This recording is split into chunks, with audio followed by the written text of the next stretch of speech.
दोस्तों, साल बीतते बीतते इंस्टा यूट्यूब के कुछ रीलबाज हुड़दंगियों ने झारखंड के उस लड़के का जीना हराम कर दिया जो ले बेटा करके क्रिस का गाना सुनाता था। लोगों ने जब 20-20 रुपए देकर उससे गीत गवाना शुरू किया तो उसे भी अच्छा लगा था, पर सप्ताह समाप्त होते वह उनसे बचकर भागने लगा, छिपने लगा, गालियां देने लगा, पैसे फेंकने लगा। उसकी अपनी दिनचर्या, जिसकी उसे आदत थी, जिसमें उसे मजा आता था, वह समाप्त हो गई। अभी आप गूगल पर उसका नाम सर्च कीजिए तो उसके जेल जाने से लेकर मरने तक की खबरों से इंटरनेट भरा पड़ा है। यह कथन सोशल मीडिया के नैतिक पतन का प्रमाण है।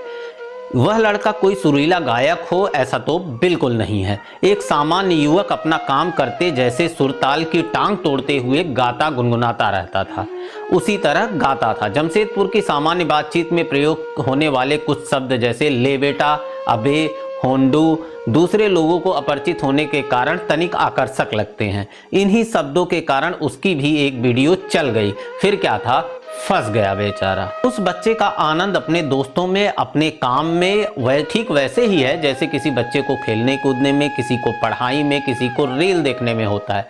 वह उसी में प्रसन्न था। फिर व्यू के लोभी उस पर ऐसे टूट पड़े, उसे 20-20 रुपए देकर गंवाने लगे। लेकिन कितना, वह दिन भर में कितनी बार गाएगा, कितनी देर तक गाएगा। उसके सारे गीत खत्म हो गए, पर रिकॉर्ड करने वाले यूट्यूबर्स नहीं खत्म हुए।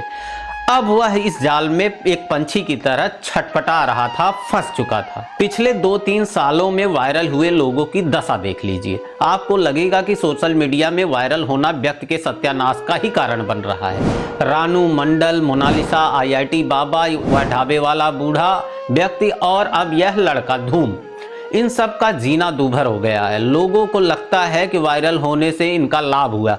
ये सभी अपनी मूल प्रवृत्ति के विपरीत जीने को विवश हुए, फिर असहज होकर उल्टी सीधी हरकतें की और अंत में उसी जनता से गाली खाई। गोविंदा की एक फिल्म थी, जिस देश में गंगा रहता है। गांव देहात में पले एक भोले भाले लड़के गंगा को एक दिन बताया जाता है कि वह शहर के किसी एक बड़े उद्योगपति का बेटा है। अब उसे अपने माता पिता के साथ शहर में रहना होगा। गंगा गांव की दरिद्र झोपड़ी से निकलकर शहर के महल में जाता है, पर बस नहीं पाता।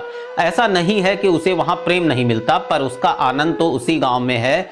उसे उस चकाचौंध से ऊब होती है और वह वापस लौटने के लिए गिड़गिड़ाने लगता है। सोशल मीडिया पब्लिक डोमेन में धूम के रिहैब जाने की चर्चाएं काफी जोर पर है। अभी तक धूम के रिहैब में होने की कोई कंफर्म्ड या ऑफिशियल जानकारी पब्लिक डोमेन में नहीं है।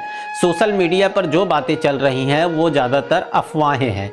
ना खुद धूम ने, ना उसके फैमिली ने, ना क्लोज सोर्सों ने ये बात कंफर्म की है। ऐसा कुछ ऑफिशियली अभी तक नहीं बताया गया। इंपॉर्टेंट बात समझिए, वायरल होने के बाद लोगों के बारे में कई तरह की कहानियां बन जाती हैं। रिहैब जैसी बातें अक्सर बिना सबूत फैलती हैं। जब तक खुद व्यक्ति या भरोसेमंद सोर्स कंफर्म ना करे, उस पर भरोसा नहीं करना चाहिए। अगर भविष्य में धूम खुद कोई बयान देता है तभी ये सच माना जाए। व्यक्ति संपन्न हो, दरिद्र हो, उसकी अपनी जीवन शैली है। जिस तरह एक बड़ा उद्योगपति या मल्टीनेशनल कंपनी का कोई अधिकारी सुदूर देहात में नहीं रह पाता, वैसे ही अपने मोहल्ले के साथियों में मस्त रहने वाला कोई ऐसा युवक चकाचौंध में नहीं टिक पाएगा। धन, समृद्धि, सम्मान सभी को प्यारा लगता है, पर इसी के चक्कर में अपनी स्वतंत्रता त्याग देनी पड़ती है, तो अधिकांश लोग पीछे हटने लगते हैं। धूम भी पीछे हट रहा है। व्यू के लोभी उसे छोड़ नहीं रहे हैं। खैर, महादेव उसकी रक्षा करें।